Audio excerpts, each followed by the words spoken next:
Buenas noches. Cada miércoles estamos aprendiendo una creencia fundamental. ¿Y por qué es importante conocer las creencias fundamentales? Porque nos ayudan, nos permiten tener más claridad y responder de manera segura, certera, de cuál es la verdad. Hoy el enemigo de Dios trata de destruir el conocimiento. Dice la palabra de Dios, mi pueblo pereció porque le faltó el conocimiento. Y como le faltó el conocimiento, yo también los destituyo del sacerdocio. Y hemos estudiado las doctrinas anteriores, las creencias anteriores, y hoy toca estudiar acerca de el Hijo. El Hijo. Voy a dar lectura de cómo es que se cita, cómo es que dice nuestra creencia. ¿Ya? No son cualquier palabra que se le ocurre a alguien. Nosotros tenemos esta creencia y se manifiesta de la siguiente manera. El Hijo, Dios el Hijo eterno se encarnó como Jesucristo. Por medio de él se crearon todas las cosas. Se reveló el carácter de Dios, se llevó a cabo la salvación de la humanidad y se juzga al mundo. Aunque es verdadero y eterno Dios, llegó a ser verdaderamente humano. Jesús, el Cristo, fue concebido por el Espíritu Santo y nació de la Virgen María. Vivió y experimentó la tentación como ser humano, pero ejemplificó perfectamente la justicia y el amor de Dios.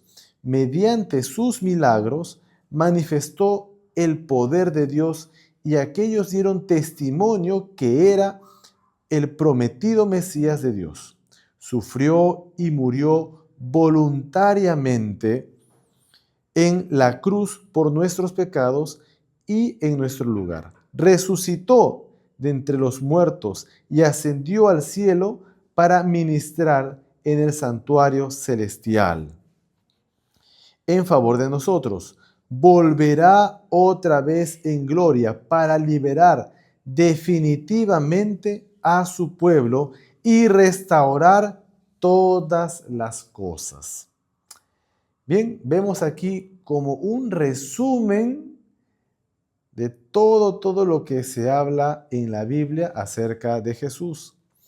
Uno de los textos, tenemos varios textos, pero si queremos nosotros entender y comenzar a estudiar esta creencia fundamental, tenemos que ir al libro por excelencia que es la Biblia y al Nuevo Testamento en el libro de Juan. Juan nos va a mostrar lo que él vio, lo que él testificó. Juan es el discípulo que estuvo más cerca de Jesús. Si queremos escuchar a un discípulo que estuvo más cerca, que estuvo conociendo, aprendiendo día a día, es el apóstol Juan.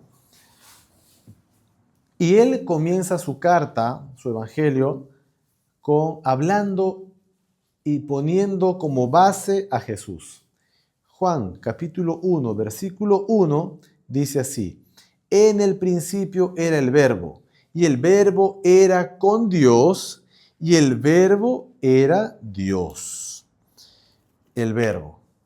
En otras versiones dice: en el principio era la palabra, y la palabra estaba con Dios, y la palabra era Dios. Versículo 2, este era en el principio con Dios. Todas las cosas por Él fueron hechas, y sin Él nada de lo que ha sido hecho fue hecho. En Él estaba la vida, y la vida era la luz de los hombres. La luz en las tinieblas resplandece, y las tinieblas no prevalecieron contra ella. Entonces, Juan nos habla de esta palabra, que en el contexto judío, el verbo, si nosotros nos ponemos a pensar, ¿qué es el verbo? El verbo ser o estar. Y uno de los grandes verbos en el hebreo es el yo soy. ¿Han escuchado esa frase, yo soy? ¿Cómo se dice en inglés yo soy? I am. Y en el colegio aprendemos el verbo to be, ¿no? El verbo ser y estar. Yo soy. No es un verbo pasado, ni futuro, es un verbo presente. Pero es un verbo presente que no tiene origen ni final. El gran yo soy, el verbo, que se habló bastante en el Antiguo Testamento cuando se presentó a Moisés, cuando se le presentó a Abraham, cuando se le presentó a los diversos patriarcas, profetas y reyes. Él es el gran yo soy, la palabra, el verbo. Este verbo, que es Dios, que estaba con Dios, que fue desde la eternidad, se hizo carne. Entonces, nosotros tenemos este texto, o sea, Juan, él comprendió perfectamente que la persona que él había estado a su lado, Jesús, era el Mesías prometido. Toda la cultura judía, y bueno, hasta ahora ellos siguen creyendo que va a venir el Mesías, pero el Mesías vino, se cumplió la profecía. Todas las madres querían ser la mamá de este Mesías. Todos los padres querían tener ese privilegio, pero ya estaba profetizado de dónde vendría este Mesías. Vamos a ver ahí lo que dice el libro de Isaías 53. Libro de Isaías. Vamos a ir al Antiguo Testamento. En el Antiguo Testamento, uno de los profetas que pudo estar en contacto directo con este gran yo soy, con Jesús, fue Isaías. A Isaías se le fue mostrado cómo iba a ser el sufrimiento del Mesías. Isaías capítulo 53, versículo 3 al 4.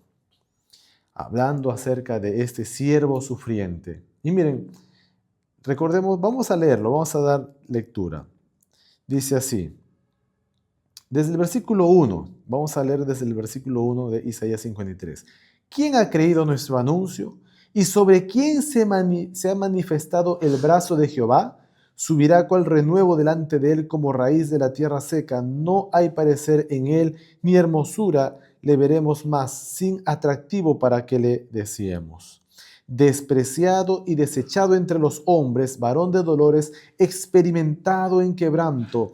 ¿Y cómo es que escondimos de él nuestro rostro? Fue menospreciado y no lo estimamos. Ciertamente llevó él nuestras enfermedades y sufrió nuestros dolores, y nosotros lo tuvimos por azotado, por herido de Dios y abatido.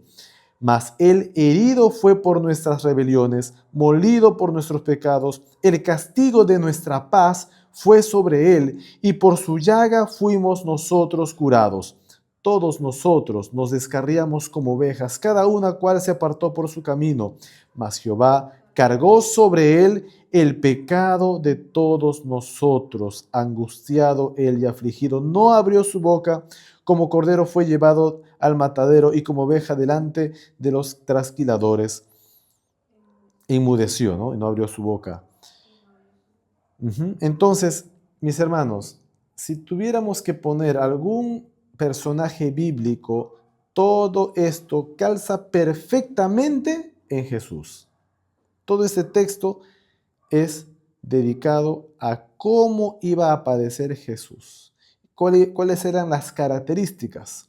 Por eso a Jesús le gustaba mucho este libro del profeta Isaías. Cuando Jesús se presentó a leer las Escrituras, él abrió el libro del profeta Isaías. Otro detalle, cuando después de la muerte de Cristo, los apóstoles fueron enviados a predicar. Había un etíope que había viajado desde Etiopía hasta Jerusalén para adorar.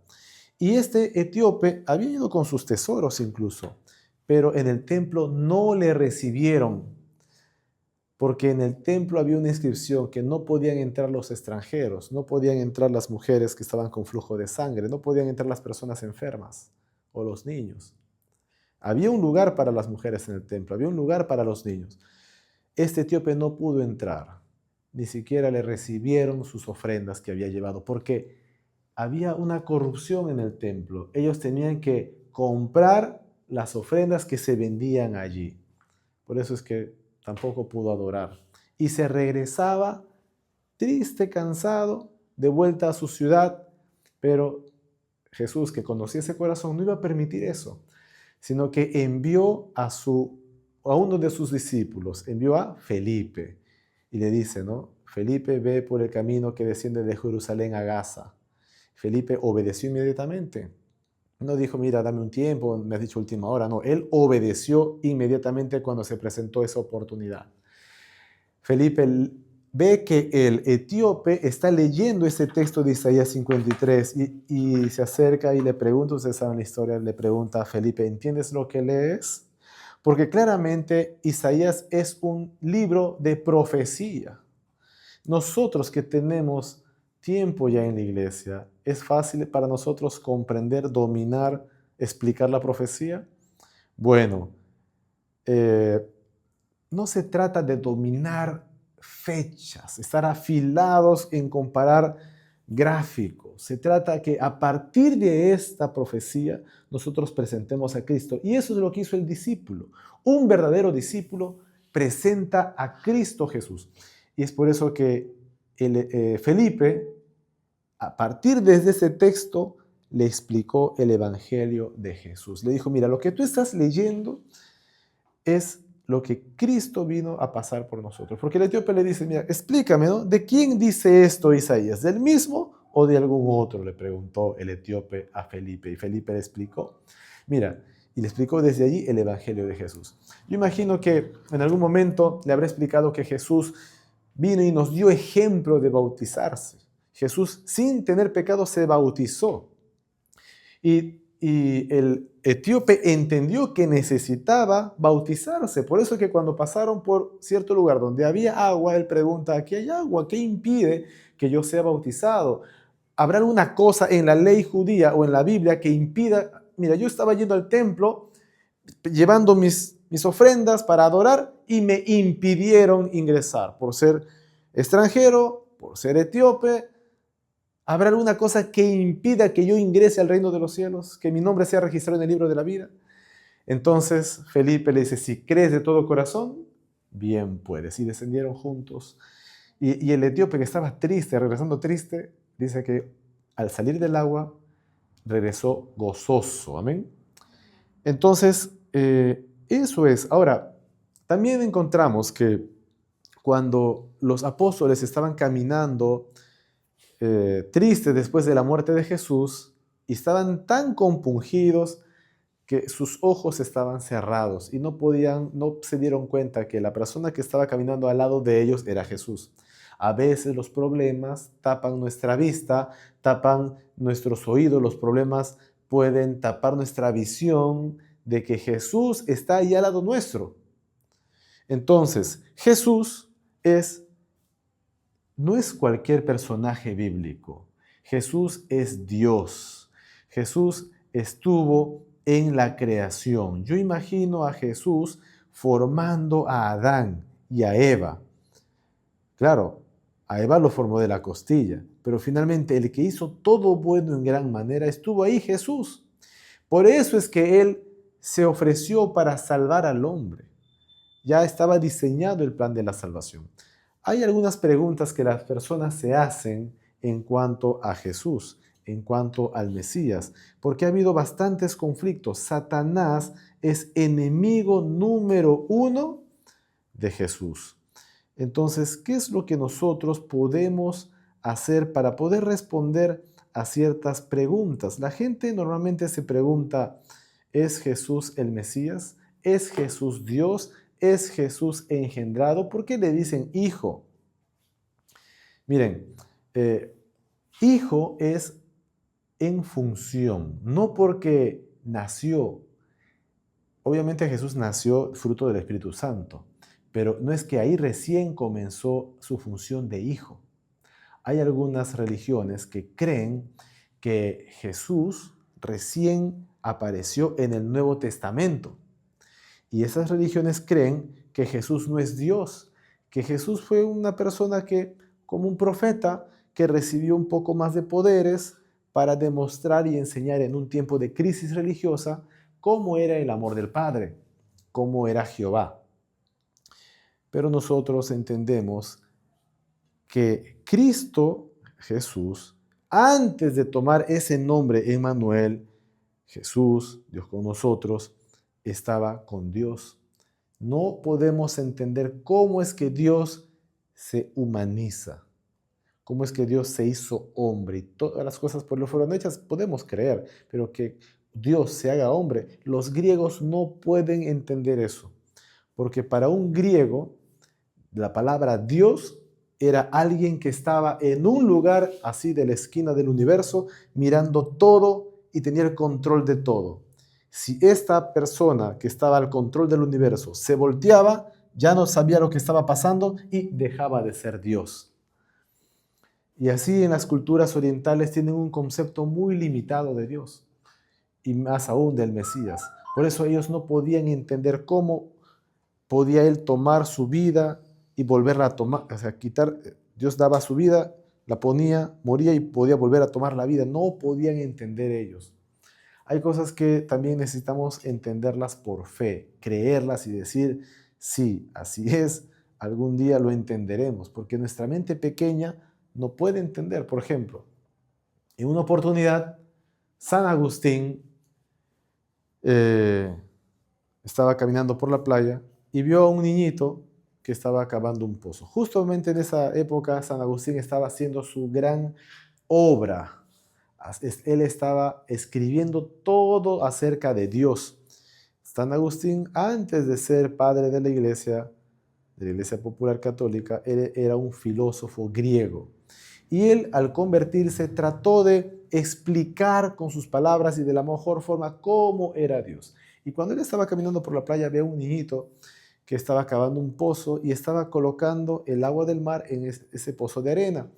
San Agustín le dice, oye niño, ¿cómo estás haciendo eso? ¿Cómo se te ocurre que tú pones el agua y la arena se lo va a tragar? ¿Qué pretendes? Quiero meter todo el agua del mar en este hoyo de arena.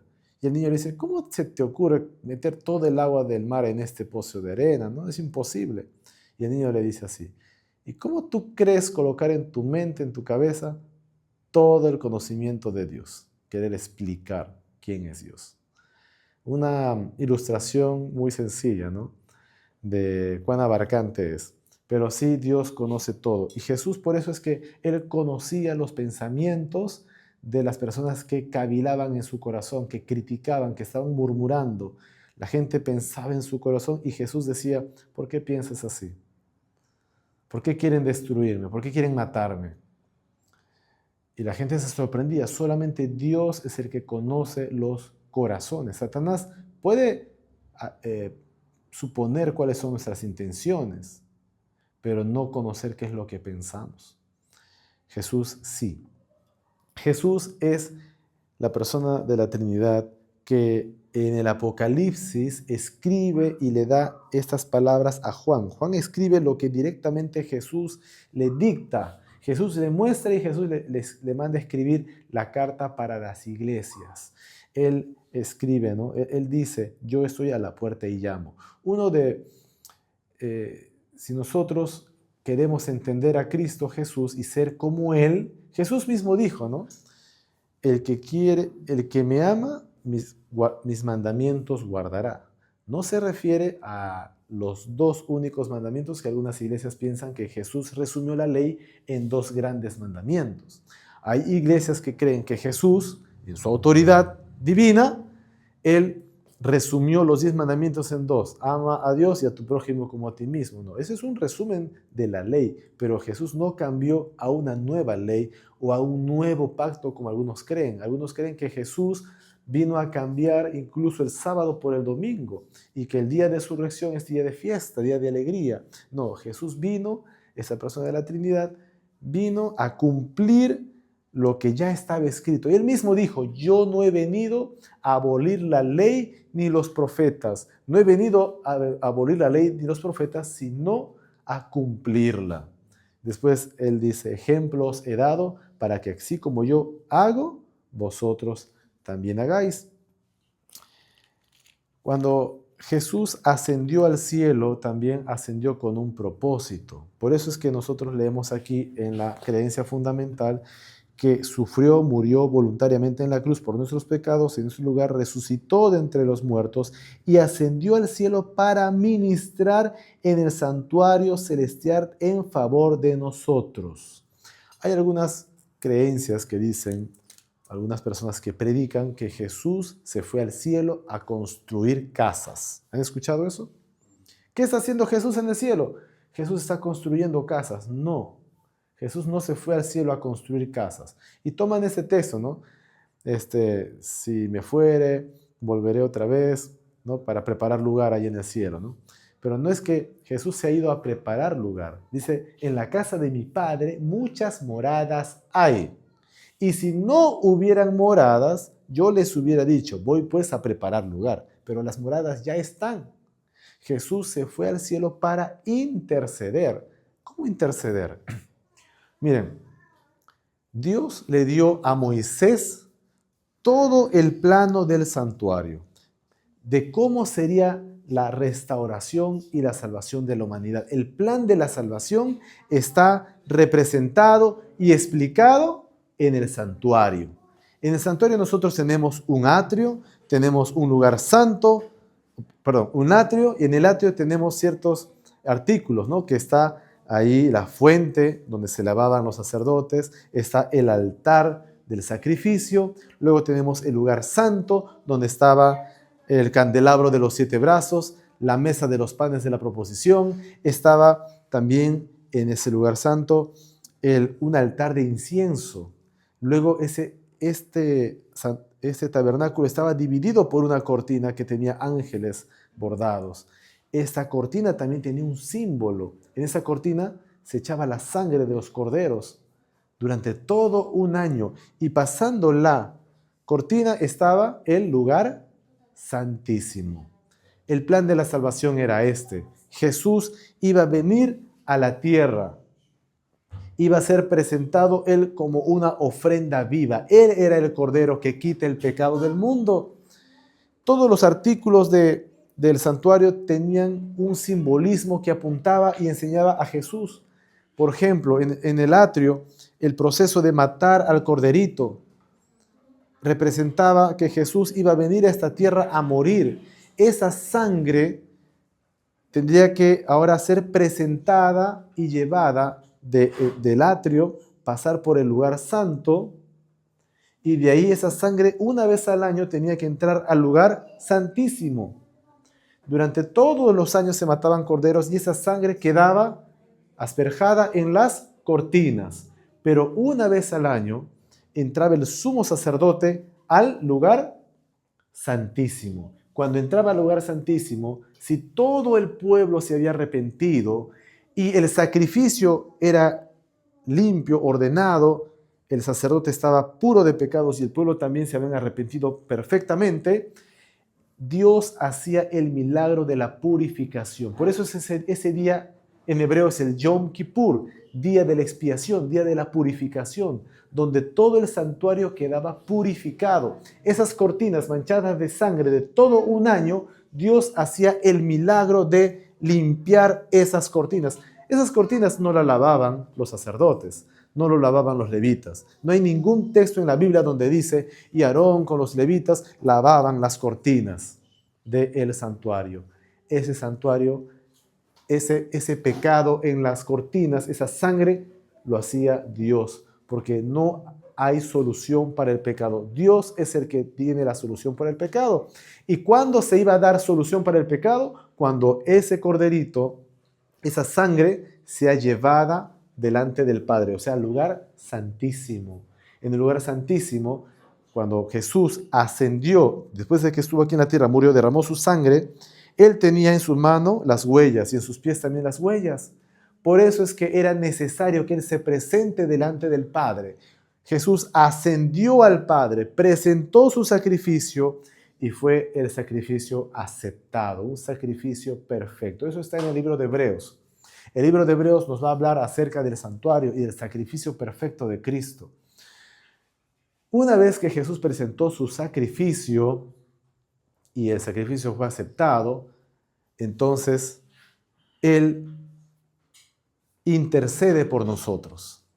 O sea, se queda allí y empieza una obra de intercesión.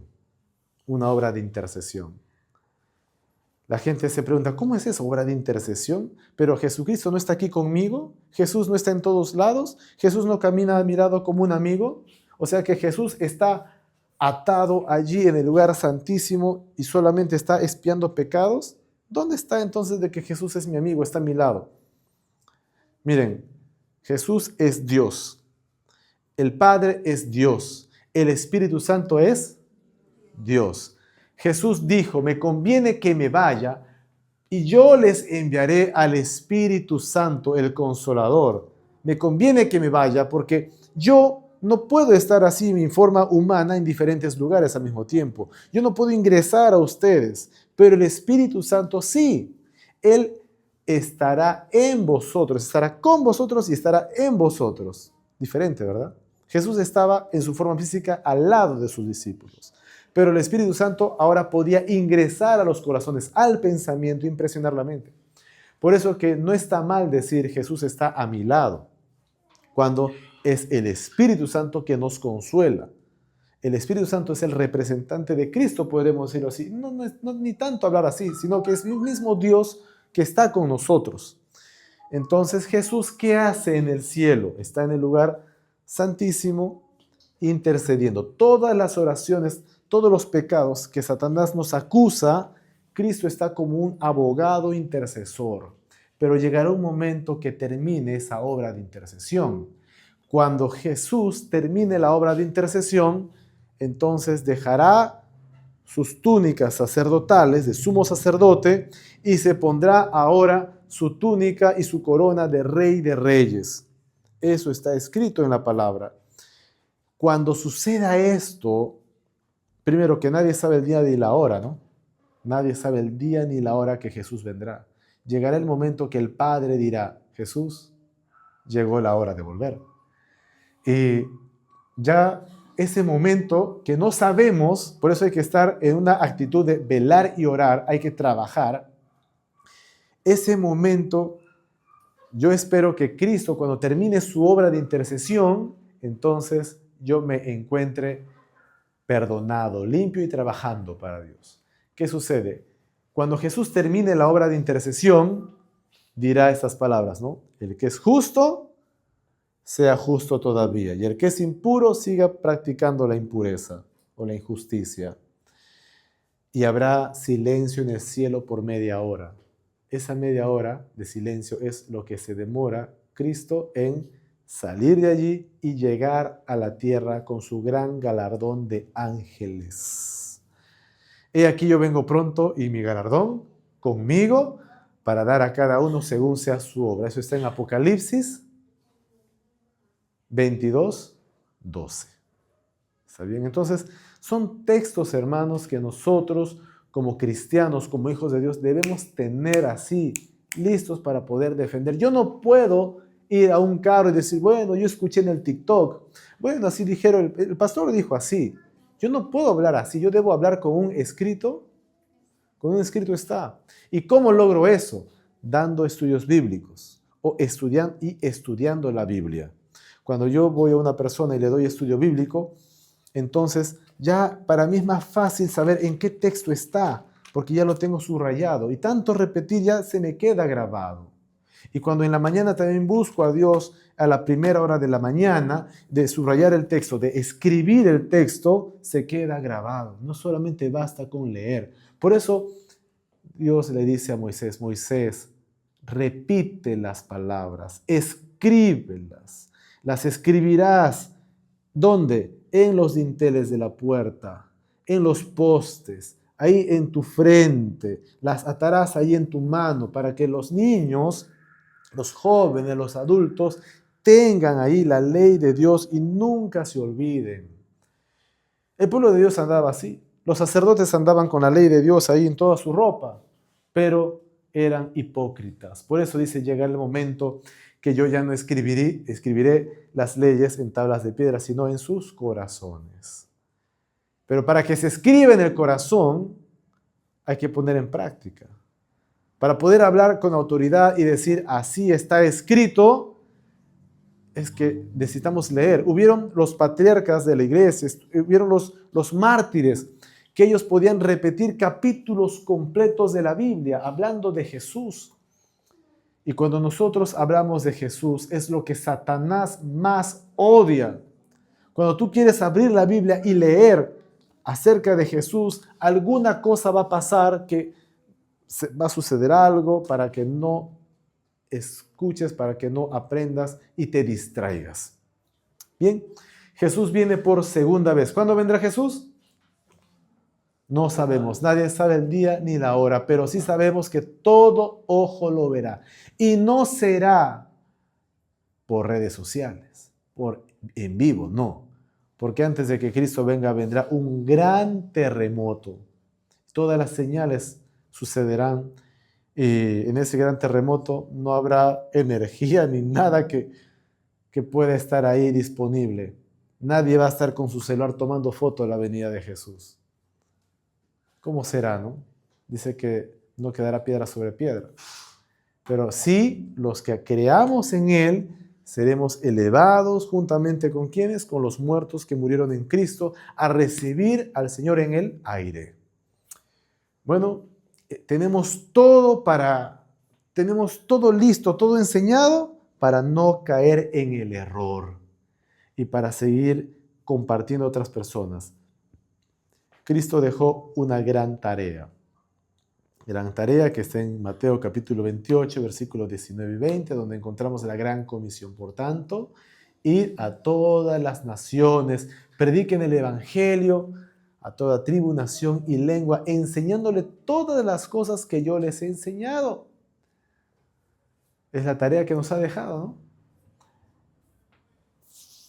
Y también Él nos dice, yo estoy con vosotros todos los días hasta el fin del mundo. Mis amigos, mis hermanos, más de Jesús deseo saber. Ese es mi lema, mi canción, que podamos nosotros siempre rendirnos a Cristo, imitar su carácter. Para esos tiempos del fin, necesitamos imitar el carácter de Jesús. ¿Cuánto orgullo hay en el corazón?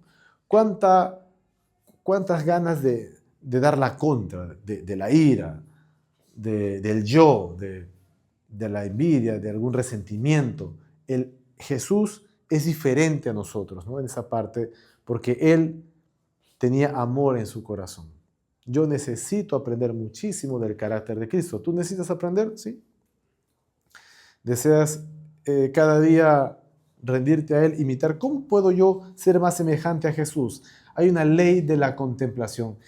Dice la pluma inspirada en el libro El Camino a Cristo, Elena de White, y también está esto en el libro Deseo de todas las gentes, que cuando Cristo se hizo hombre, Él vinculó a la humanidad con un lazo tan fuerte que solamente podía ser roto por la decisión del mismo hombre.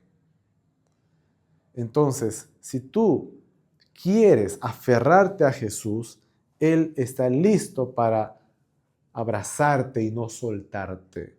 Pero si tú estás pasando alguna situación difícil, puede que sea una prueba o porque nos hemos alejado del círculo protector de Cristo Jesús. Bueno, hay mucho más por aprender, tanto para aprender que tendremos 1000 años en el cielo para poder aprender de Cristo, y después de que la ciudad, la Santa Jerusalén, descienda en la tierra, tendremos toda la eternidad para investigar este misterio de la salvación, del plan de la salvación, que Cristo Jesús vino para morir por cada uno de nosotros. ¿Está bien? ¿Podemos orar? Vamos a orar. Oramos. Padre nuestro que estás en el cielo, hoy, Señor, hemos visto tu palabra, hemos también repasado esta